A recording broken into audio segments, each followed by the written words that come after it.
한번 따라서 해봅시다. 보이는 것이 다는 아니다. 마치 바퀴벌레 퇴치약 같은 무슨 그런 광고 같은 느낌이 들죠. 겉모습만 봐서는 잘 알 수가 없고 도대체 또 우리가 모르는 것이 많은 것, 그것이 우리의 인생이라고 할 수 있습니다. 왜냐하면 보이는 것이 다는 아니기 때문이죠. 자, 지금부터 우리가 영상 하나를 좀 보기를 원합니다. 영상 하나를 좀 여러분들 보여드릴 텐데요. 자, 지금부터 이 보는 영상을 통해서 틀어주시고요. 하얀 옷을 입은 여성들이 몇 번이나 서로 공을 주고받으며 패스를 하는지 잘 세워보시기 바랍니다. 답을 맞히시는 분들에겐 제가 특별한 선물을 좀 드리도록 하겠습니다. 자, 검은 옷 입은 여성들이 하는 패스는 잊어버리셔도 되고요. 자, 몇 번이나 패스하는지 하얀 옷 입은 여성들이 공을 잘 세보세요.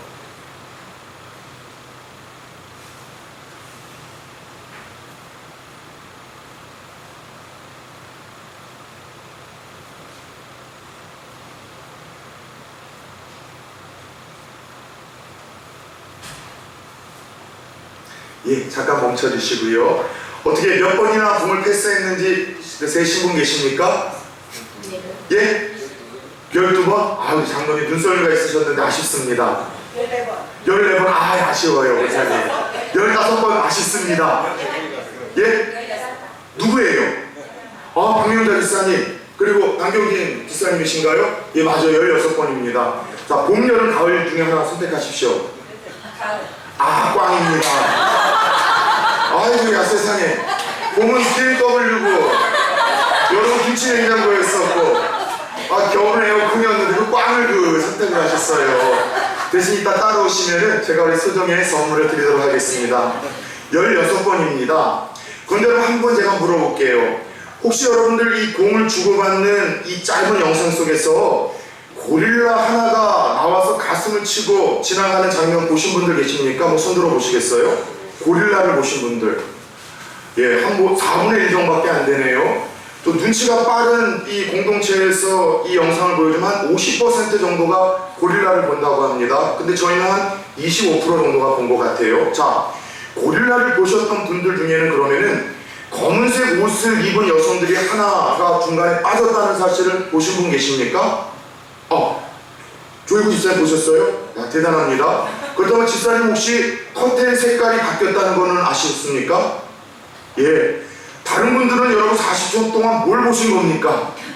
짧은 영상에서 여러분 고릴라가 나왔다니까요. 중간에 또 가슴을 치고 여러분들 등장했던 퇴장했다니까요. 같이 패스를 하던 그 까만색 옷 입은 여성이 여러분 빠졌다니까요. 다시 한번 틀어주시겠어요? 우리 김순희 집사님. 그리고 또 이 뒤에 있었던 붉은색 배경의 이 커튼이 여러분 이 노란색 커튼으로 바뀌었다는 사실 40초 사이에 여러분 못 보셨군요. 다시 한번 눈을 크게 뜨시고 한번 보시기 바랍니다. 자, 열심히 패스를 하고 있죠.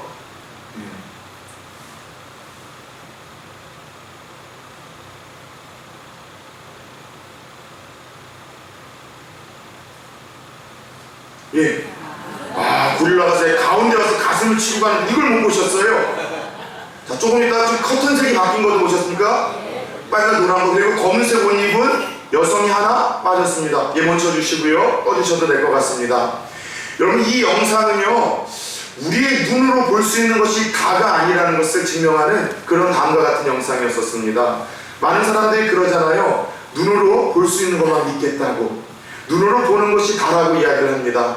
근데 우리는 1분도 안 되는 이 40초의 영상에서 우리의 눈에 펼쳐지고 있는 장면조차도 볼 수 없는 그 연약함을 가지고 있었던 것이 우리라는 사실을 깨닫게 되었다는 것이죠. 여러분, 사실 사람은 보고 있지만 여러분 보지 못하는 것들이 참 많다라는 것입니다. 그런 의미에서 저는 예수 믿는 크리스찬들이 좀 가져야 될 때로는 좀 성숙하고 지혜로운 삶의 태도 하나가 있다면요, 통전적인 관점과 자세라고 이야기를 하고 싶습니다. 통전적인 자세와 관점이 뭐냐? 사람을 보든 내게 주어진 사건을 보든 또 내 상황에 펼쳐지는 어떤 환경을 보든 그 사람과 사건과 환경을 부분적으로 보는 것이 아니라 통으로 보는 거예요. 전체로 보려고 하는 그 관점과 보려고 하는 그 태도, 그 자세가 통전적인 자세와 관점이라고 할 수 있습니다. 그래서 예를 들어 사람을 대하더라도 그 사람이 어떤 부분만 보게 되면은 잘못된 편견을 갖게 되고, 또 그리고 그 사람과 가까워질 수 있는 좋은 기회를 이룰 수 있습니다. 또 하나님과 성경에 대해서도 통전적인 관점과 자세를 갖는 것은 신앙생활을 건강하게 하는 데 있어서 얼마나 유익한 태도인지 모르겠어요. 여러분, 특별히 선교단체나 이단에서 이렇게 몸담았던 분들의 이 공통점이 있습니다. 자기가 배우고 자기가 경험한 그 하나님과 그 신앙 외에 다른 것을 받아들이지 않으려고 하는 이상한 약점들이 있다는 것이죠. 여러분, 구약과 신약의 하나님이 조금 다른 모습으로 나오기도 합니다. 구약의 하나님은 전쟁의 하나님, 심판하시는 하나님, 벌을 내리시는 좀 무서운 분으로 비추기도 해요. 그러나 신약의 하나님은 용서와 구원과 또 우리를 치료하시는 그런 따뜻한 사랑의 하나님으로 보이기도 하시더라는 거죠. 그런데 만약 우리가 구약의 하나님만 집중하다 보면은 이 신약의 하나님을 이해하는 데 어려움이 있습니다. 신약의 하나님에게만 부분적으로 집중하다 보면은 구약의 하나님을 이해하는 데 어려움이 있을 수 있어요. 그래서 마치 앞을 보지 못하는 시각장애인들이 코끼리 한 마리를 보면서 묘사를 했다고 합시다.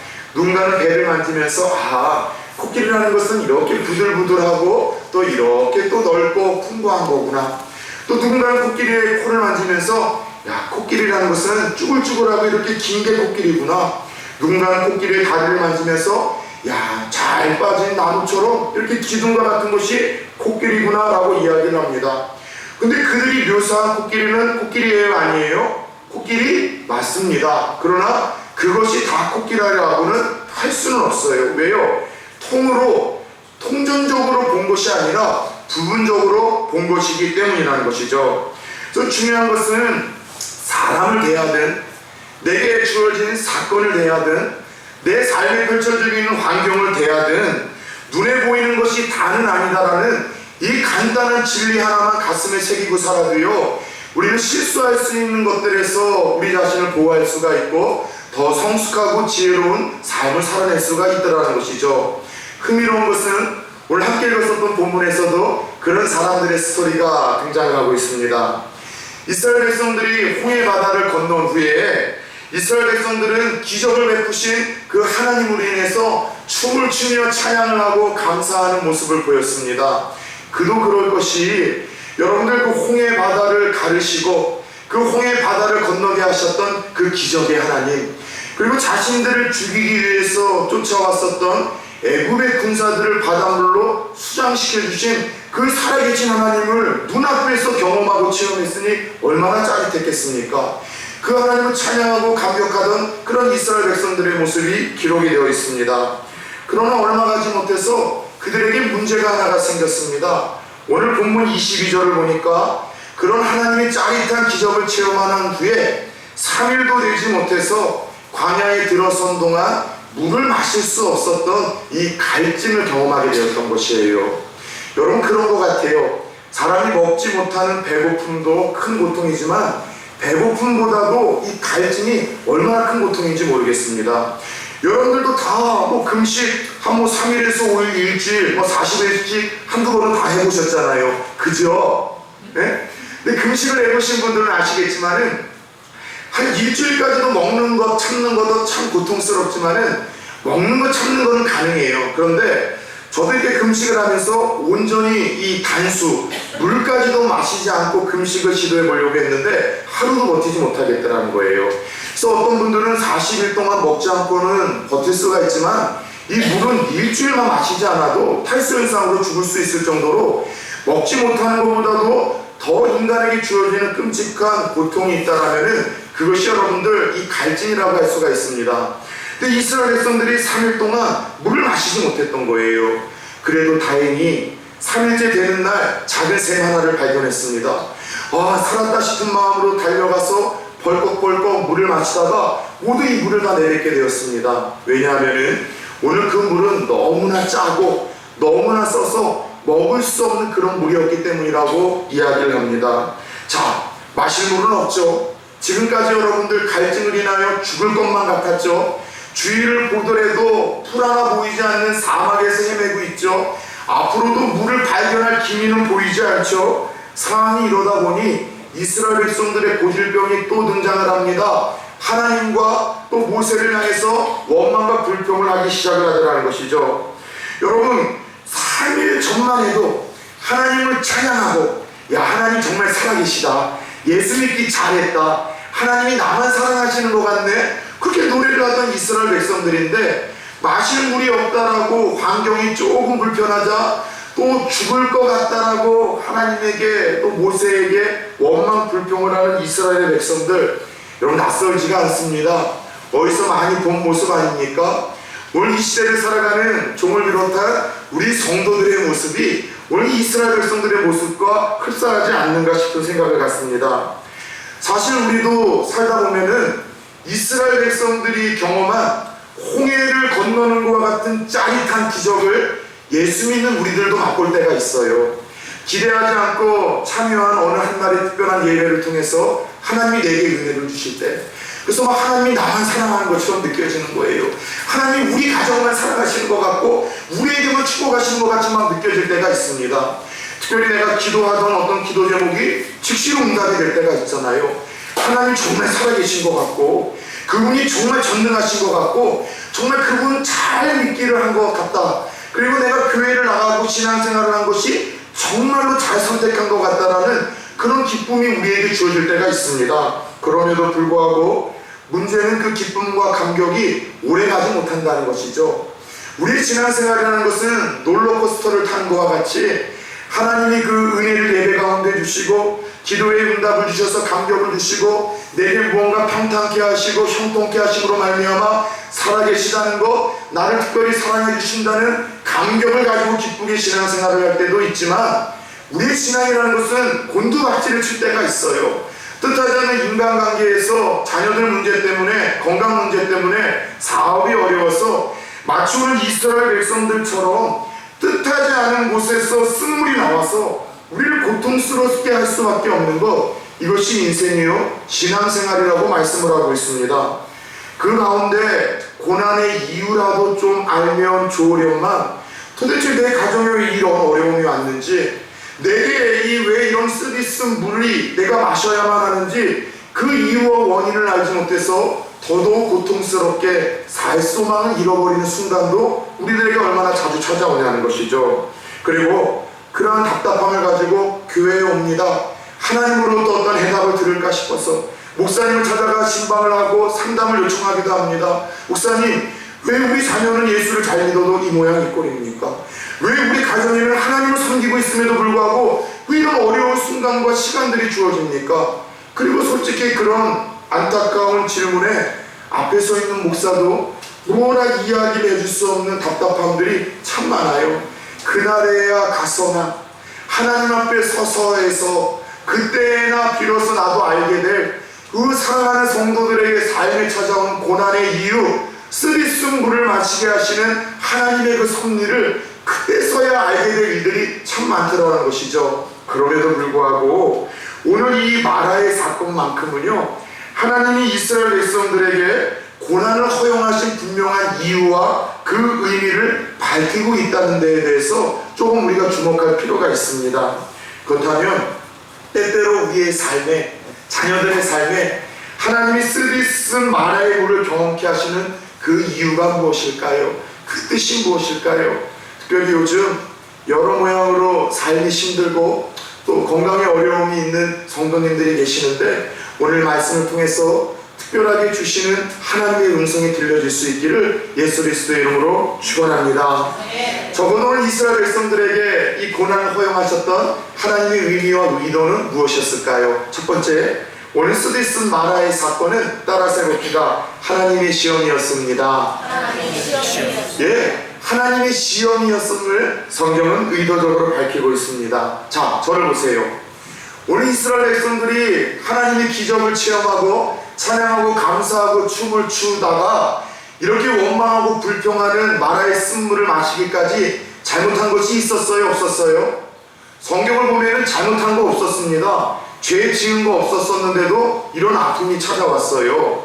때로 내 삶에 고난이 주어질 때, 또 내 주위에 누군가 아픔을 겪을 때 저 사람 무언가 잘못해서 하나님의 진노를 받는가 보다, 내가 무언가 잘못해서 하나님이 사랑의 매를 때리시는가? 예, 물론 그렇게 고난이 허용될 때도 있지만 무조건 고난을 그렇게 판단해버리거나 그렇게 해석해서는 큰일 납니다. 왜냐하면 이스라엘 백성들 3일 동안 하나님 앞에 범죄하거나 잘못한 일 하나도 없었어요.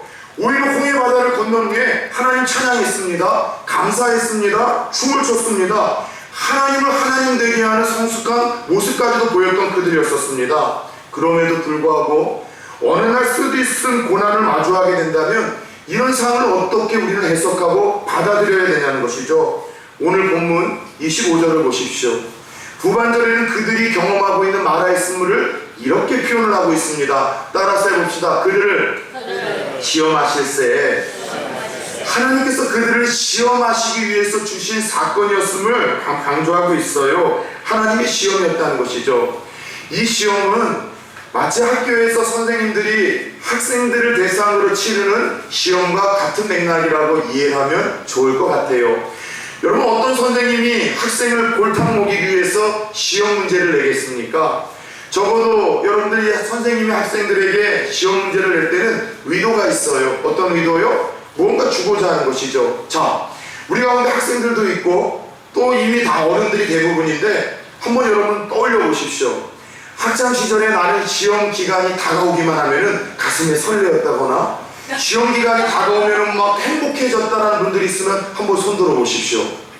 정상인은 아니겠죠? 공부 잘하는 애들은 어떨까요? 그럴 것 같죠? 아니에요. 정규에서 1, 2등 하는 애를 아는데 시험만 되면 스트레스 때문에 카톡에 이런 글을 적어요. 시험을 쳐야지 선생님을 칠 수는 없잖아요. 정규에서 1, 2등 하는 애도 스트레스가 있는 거예요. 제 지금 둘째 딸 이야기입니다, 여러분. 그런데 여러분, 이 시험이 학생들에게 스트레스를 주고 피하고 싶은 시간인 것만큼은 분명하지만 그 시험이 학생들에게 유익하기 위해서 필요하다는 것을 부정할 사람은 아무도 없다는 거예요. 왜요? 그가 진도에 맞춰 잘 실력을 갖추고 있는지 어떤 부분에서 부족해서 보완을 해야 될지를 알 수 있는 시간은 시험의 시간이라는 거예요. 마찬가지예요. 하나님이 때때로 우리들에게 뜻하지 않은 시험을 주시는 이유는 내가 잘 나갈 때는 몰라요. 잘 나가고 평탄하고 형통할 때는 누구나 하나님 사랑할 수 있습니다. 누구나 예배 잘 드릴 수 있고 누구나 더 열심히 기도 생활할 수 있고 하나님 앞에 감사를 표할 수 있어요. 그러나 고난의 때에 비로소 내 신앙의 진위 여부와 성숙 여부가 드러나는 시간이라고 할 수 있어요. 이 고난을 통해서 내가 정말로 하나님을 바르게 사랑하고 있고 성숙하게 내가 신앙이 자라고 있는지 내게 부족한 보완해야 될 것이 무엇인지에 대해서 알 수 있는 그 시간이 성도들에게 찾아오는 고난의 때라는 것이죠. 자, 특별히 오늘 이 이스라엘 백성들에게 하나님이 마라의 쓴물을 겪게 하신 것도 거의 이와 같은 이유였었습니다. 그들의 신앙을 점검하고 그들의 부족한 것을 보완하기 위함이었었는데 특별히 조금 전까지만 해도 찬양하고 감사하던 그들에게 주신 이 테스트의 첫 번째 의도와 목적은 이런 것 아니겠습니까? 아들, 딸들아, 너희들 나의 기적을 체험하고 나서 찬양하고 감사하던 너희들 이 고난의 때에도 찬양하고 감사할 수 있니? 나의 짜릿한 도움을 경험했을 때 하나님 사랑합니다, 내가 예수 믿기 정말 잘한 거야 라고 간증하고 그렇게 노래하던 너희들 뜻하지 않는 이 어려움과 역경 속에서도 실패의 현장에서도 여전히 나 사랑한다고 고백할 수 있겠니? 여전히 내게 감사를 고백할 수 있겠니? 여전히 나의 선한 손길을 의지하며 나를 신뢰할 수 있겠니? 이런 지속적인 하나님의 사랑과 믿음과 감사를 할 수 있는지에 대한 하나님의 테스트가 오늘 정확하게 이스라엘 백성들에게 주어진 고난의 여러분들 실체였다라는 것이죠. 여러분, 그래서 우리가 누군가가 어려움과 역경을 겪을 때 무조건 그것이 어떠한 죄의 보응이요 또 심판과 대가라고 생각하시면 안 되더라는 것이죠. 그런데 여러분, 오늘 이스라엘 백성들은 지속적인 감사와 사랑과 신뢰를 여러분 두고 치른 이 시험에 통과했습니까? 통과하지 못했습니까? 실패했습니다. 그들의 고질병대로 조금만 불편하자 또 원망과 불평을 하고 흔들리고 있는 그들 완전히 실패했다는 것이죠. 우리가 깨달을 수 있는 교훈이 몇 있어요. 좋은 것을 지속하기가 참 쉽지 않다는 거예요.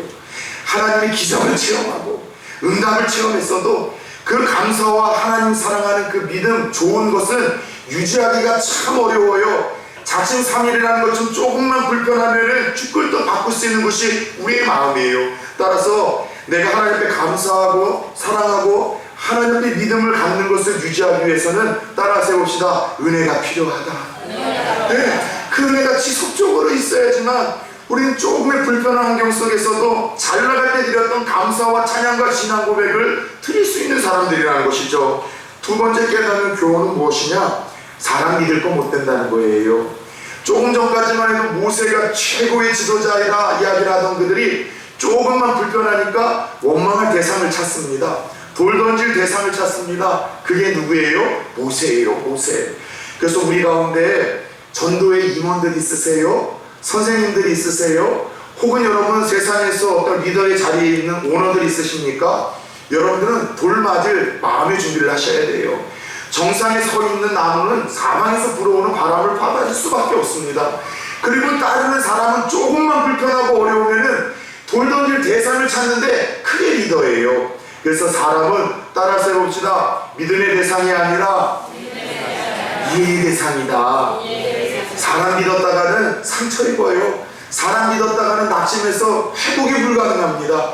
이스라엘 백성들의 모습이 그 모양 그 꼴이라는 거죠. 그럼에도 우리는 이스라엘 백성들 비난할 자격이 없습니다. 왜요? 옆 사람 보면서 이렇게 이야기해 봅시다. 당신 이야기니까요. 시작. 당신 이야기니까요. 그렇죠? 조금만 잘해주면 당신이 최고야. 남편들 그러잖아요. 아내들 그러잖아요. 그러다가 조금만 하나 실수하면은 10가지 잘해준 거는 다 잊어버리고 하나 잘못한 거 가지고서 해준 게 뭐가 있냐라고 막 이 부들부들 따지고 드는 것이 우리의 배우자, 자녀들, 우리의 형제들, 부모 아니겠습니까? 여러분 중요한 것은 바로 그런 것이라는 거예요. 이들을 보면서 뭐라고 비난할 수가 없어요. 사랑하는 여러분, 요즘 뜻하지 않은 인간관계에서 또 내 건강 문제 때문에 내 자녀들, 사업, 생업 여러 부분에서 쓰디쓴 물이 나와서 자꾸 나를 고통스럽게 하고 힘들게 하십니까? 그렇다면 오늘 주신 말씀을 기억합시다. 아하, 하나님이 나를 골탕 먹이려고 하는 것이 아니라, 나를 사랑하지 않아서가 아니라, 내가 죄를 졌다고 심판의 대가를 주시는 것이 아니라, 이 상황에서 내게 지속적인 사랑과 지속적인 그 믿음을 확인하고픈 하나님의 테스트이구나, 이걸 깨닫고 원망과 불평의 자리를 스톱하시기를 바랍니다. 그리고 기도하십시오. 하나님, 내게 은혜를 주세요. 내게 믿음을 주세요.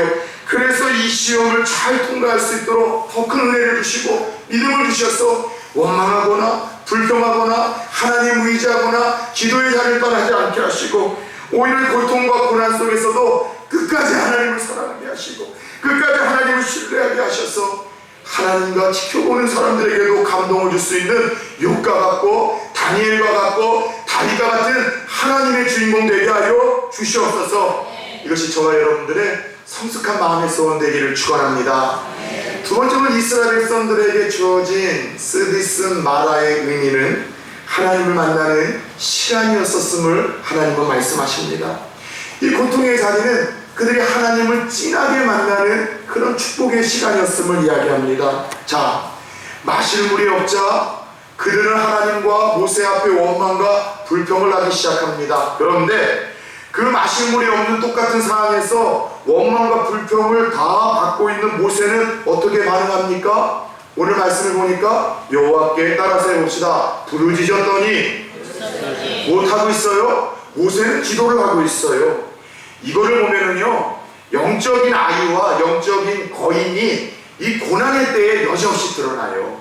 정말 믿음이 성숙한 이 믿음의 여러분들, 이 어떤 그 건축한 인물과 정말 영적인 소인배가 판가름이 나는 이 시간이, 이 고난의 때에 원망과 불평을 하느냐, 아니면 이 고난의 때에도 여전히 하나님 앞에 고통스러워서 부르짖으며 하나님의 옷자락을 듣느냐를 따라서 영적인 거목과 소인배가 판가름 나더라는 것이죠.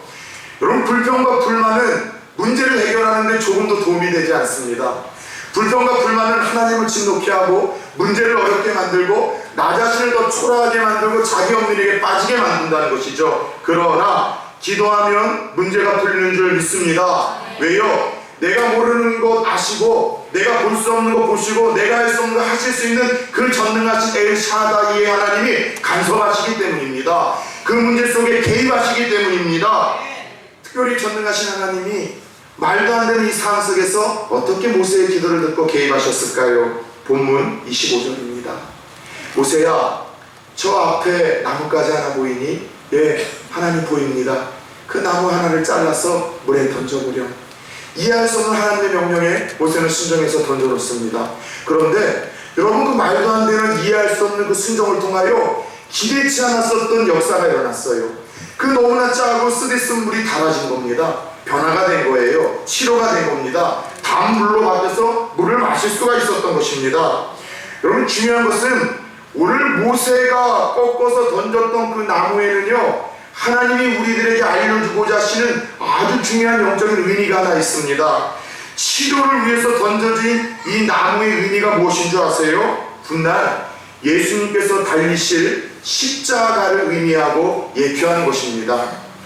여러분, 십자가 하면은 어떤 것이 떠오르십니까? 고난이나 남들이 지지 않는 무거운 짐이 떠올려지지 않습니까? 예수 안 믿는 사람들도 십자가를 그렇게 이해하더군요. 우스갯소리인데 어느 산속의 큰 교회에서 이 기도원을 하나 졌어요. 그래서 맨날 찬양하고 부회를 하다 보니 그 근처에 앞서 세워졌었던 작은 사찰이 하나 있었습니다. 절이. 근데 이게 미치고 팔딱 뛸 일이죠. 그 조용하던 산속에 이 기독교인들은 시끄럽잖아요. 들어와서 맨날 주여! 예수 믿는 사람들은 주여로 들리지만 안 믿는 사람들은 죽여! 이런 소리를 들을 수도 있거든요. 그 다음에 스트레스를 받아가지고서 저 교회에 누가 한 사람이 좀 가서 조금 절제 좀 해달라고 부탁을 하자. 그래서 서로 이야기를 했는데 문제는 고양이 목에 누가 방울을 달 것이냐, 서로 안 가려고 하는 거예요. 아무래도 스님이 그 교회에 가는 게 좀 부담스럽잖아요. 그래서 안 가고 네가 가라 내가 가라 막 이렇게 막 싸우려고 하니까 그 어린 동자승이 안 되겠다 싶어서 얘기를 하더래요. 스님들, 십자가는 제가 지겠습니다. 무슨 말인가 하면은 어린아이나 믿지 않는 사람들도 십자가는 고난, 삶의 징후로 생각한다는 거예요. 근데 여러분, 십자가는 따라서 해봅시다. 구원과 영생과 치료입니다. 십자가는 구원과 영생과 치료의 상징물이에요. 여러분, 이 사건을 기억하며 훗날 베드로 사도는 베드로 전서 2장 24절에서 이런 이야기를 우리에게 들려주고 있습니다. 같이 한번 읽어볼까요? 시작. 친히 나무에 달려 그 몸으로 우리 죄를 감당하셨으니 이는 우리로 죄에 대하여 죽고 의에 대하여 살게 하려 하심이라. 그의 채찍에 맞음으로 너희는 나음을 얻었나니. 아멘. 자, 하나님은 죄로 인해서 상하고 병든 우리 인생들을 치료하고자 그 유일한 치료 방법인 예수 그리스도를 이 땅에 보내주셨습니다. 그리고 우리의 그 병든 죄의 문제, 그 상한 인생의 문제를 치료하시기 위해 예수 그리스도가 그 나무에 친히 달려 우리의 죄를 대신해서 죽으시고 부활하셨죠. 나뭇가지 하나가, 그 보잘것없는 나뭇가지 하나가 믿음으로 하나님 뜻에 따라 그 쓰디쓴 물에 던져졌을 때 그 물이 치료가 되어지고 변화되어지는 기적이 일어났던 것처럼 그 저주의 상징물이었던 그 나무 하나가 하나님의 아들 예수 그리스도가 그 십자가를 지심으로 말미암아 그 십자가가 던져지는 그 심령은 죄로 인해서 병든 마음과 병든 영혼이 깨끗이 치유되는 역사가 일어나기 시작을 합니다. 십자가가 던져진 영혼마다 구원의 역사가 일어나고 과거와 현재와 미래의 죄가 용서받는 죄사함의 역사가 일어나고 그 인생이 회복이 되어지는 역사가 일어나더라는 것이죠.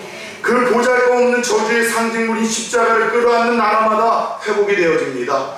십자가가 들어가는 가정마다 살 소망이 생깁니다. 십자가 들어가는 심령마다 그 보잘것없고 비천한 인생들이 하나님 앞에서 존귀한 인생들로 변화되어지는 은혜와 축복의 역사가 일어나더라는 것이죠.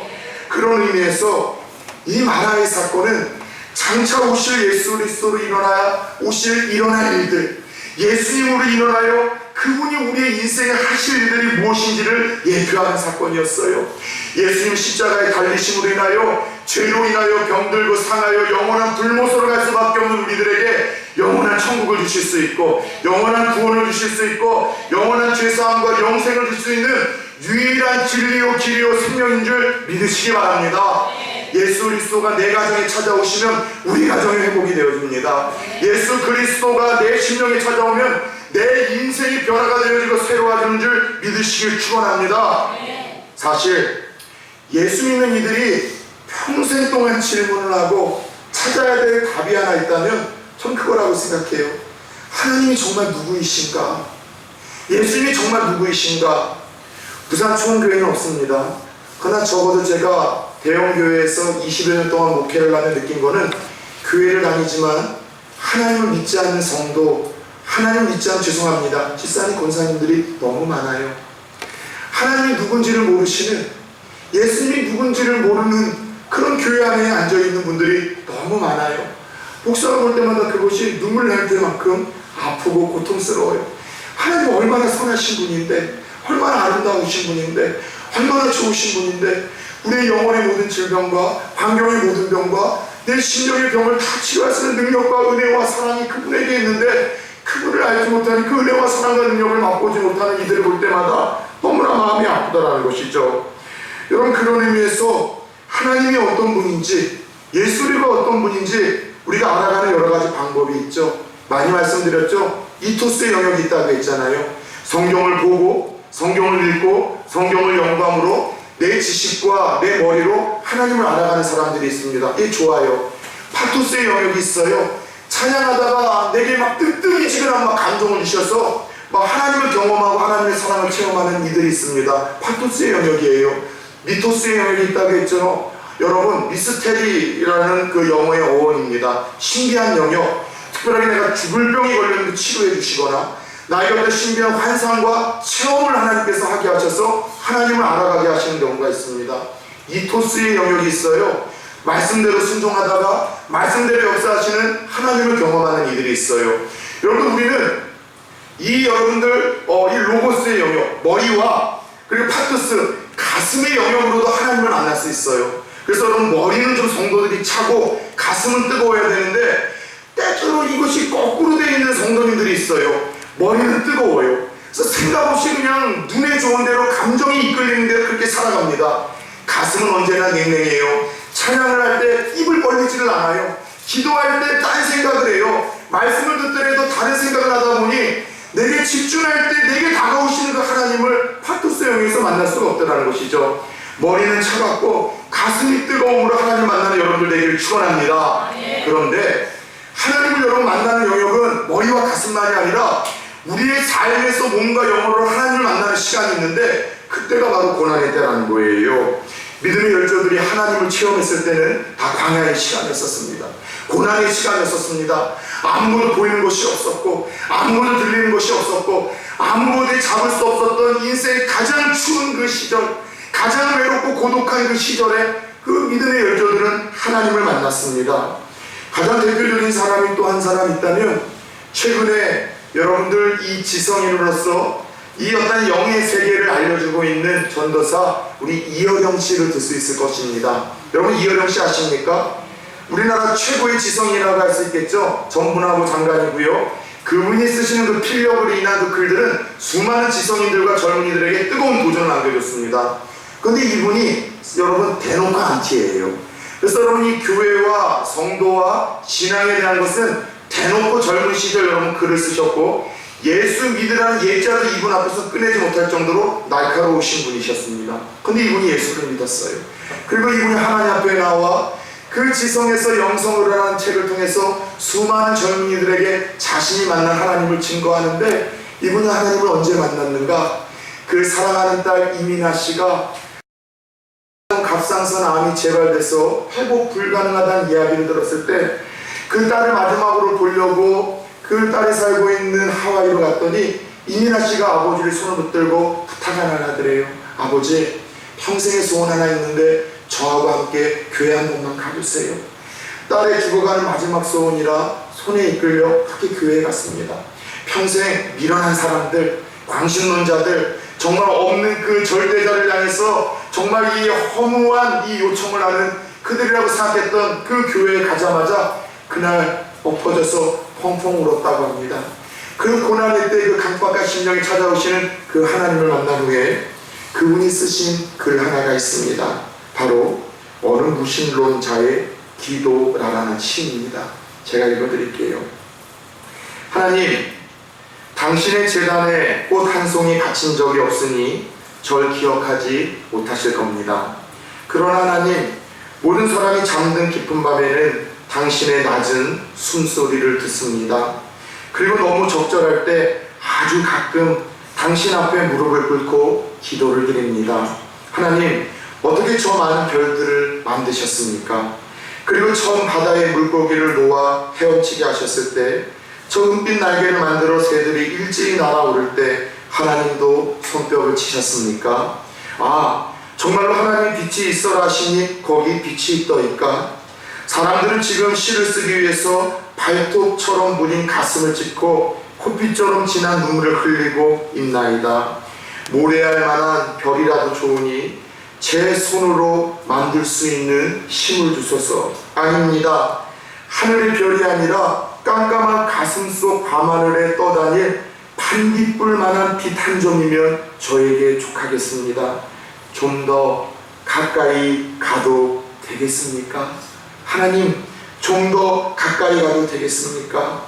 당신의 발끝을 가린 성스러운 옷자락을 때 묻은 손으로 조금 만져봐도 되겠습니까? 아, 그리고 그것으로 저 무지한 사람들의 가슴속을 풍금처럼 울리게 하는 아름다운 신한주를 쓸 수 있도록 제게 허락해 주시겠습니까? 하나님, 이 하나님을 그 고난의 현장에서 만나 그가 마음의 문을 열고 하나님을 경험하는 시간을 가졌다는 것이죠. 사랑하는 여러분, 고난은 하나님이 어떤 분이신지 내 몸과 영으로 체험하고 경험할 수 있는 가장 아름다운 시간입니다. 고난으로 인해서 심령이 가난해질 때, 겸손해질 때 비로소 그때 천국이 열리고 하나님의 말씀이 들리고 위로의 하나님이 보이는 법이라는 것이죠.